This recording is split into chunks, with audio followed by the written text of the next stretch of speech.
사실 제가 12월 3일 날 계엄이 있던 그날입니다. 그날 제가 제주도당에서 교육을 하기로 되어 있었어요.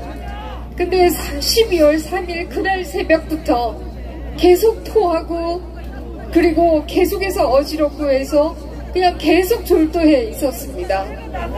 그런데 그날 저녁에 아들이 계엄이 났다. 엄마 뭐해? 누워있으면 어떡해? 저는 그 말을 들으면서도 이게 꿈인가? 하는 생각을 했습니다. 정말 이게 꿈이겠지? 그러나 몸을 움직일 수가 없었습니다.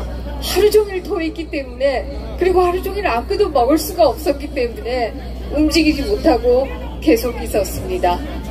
그리고 그 다음날 제가 정신이 들어와서는 정말 대통령님을 원망했습니다. 조금만 참으시면 당을 정리할 텐데 왜 참지 못하셨을까? 제가 사실은 원망했습니다. 그러나 탄핵 소추문을 받고 나서는 저의 원망이 잘못됨을 알았습니다. 그 탄핵 소추문에는 대통령이 북한과 중국과 러시아에 적대하기 때문에 탄핵해야 된다고 되어 있었습니다. 이 싸움의 본질은 바로 대한민국이 미국과 같은 자유민주주의 국가로 가느냐 아니면 중국, 북한, 러시아와 같은 나라로 가느냐, 그것이 바로 이 탄핵 소추의 바로 그 핵심이었던 것입니다. 그렇습니다. 저만 몰랐습니다. 저는 몰랐기 때문에 대통령님을 원망했습니다. 그러나 탄핵 소추 투표를 하는 그 소추문을 보면서 이 싸움의 본질은 우리가 자유민주주의를 계속해서 하느냐 하지 못하느냐의 싸움이라는 것을 깨달았습니다. 그것으로 모자랐는지 그들은 다시 한번 본질을 보여줍니다. 가는 곳마다 중국인들이 탄핵 소추에 찬성한다고 나서기를 않나, 한 번 농사 짓지도 않았던 트랙트가 대한민국 서울 시내를 돌아다니지 않나, 이것이 바로 탄핵의 본질이다 라고 하는 것을 깨달았습니다.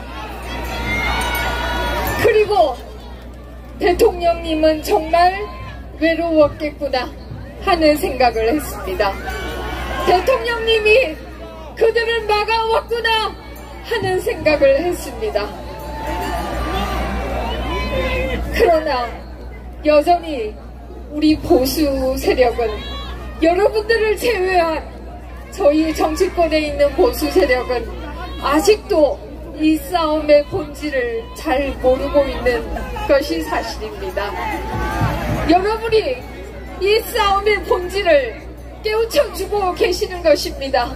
그렇습니다. 저도 여러분에게 배우고 있는 것입니다. 이 추운 날씨에도 여러분이 이 자리에 계시는 것은 바로 자유민주주의를 지키겠다, 바로 우리가 미국과 같은 민주주의 국가로 가겠다, 그 하나의 생각이라는 것을 저는 잘 알고 있습니다. 그러나 우리 보수 세력이 나이브한 것에 반해서, 여러분을 제외한 보수 세력이 나이브한 것에 반해서 그들은 굉장히 조직적이다 라는 것을 우리는 목도하고 있습니다. 그들은 너무나 조직적이었기 때문에 우리는 감히 어떻게 사법농단을 할 수가 있는가 생각을 하지만, 그들은 바로 사법농단을 하고 있습니다. 법에도 없는 영장을 청구하겠다, 법에도 없는 대통령을 체포하겠다고 나서는 것입니다. 우리가 힘을 모아서 그들을 막아내야 된다 라는 생각입니다. 그렇게 엄격한 법이, 그렇게 엄격한 사법부가 왜 국회의원들은 전당대회에서 돈을 받고 검찰이 7번씩이나 출석해라고 초원장을 보내도 출석하지 않는지, 왜 그래도 체포하지 않는지 질문하지 않을 수가 없습니다.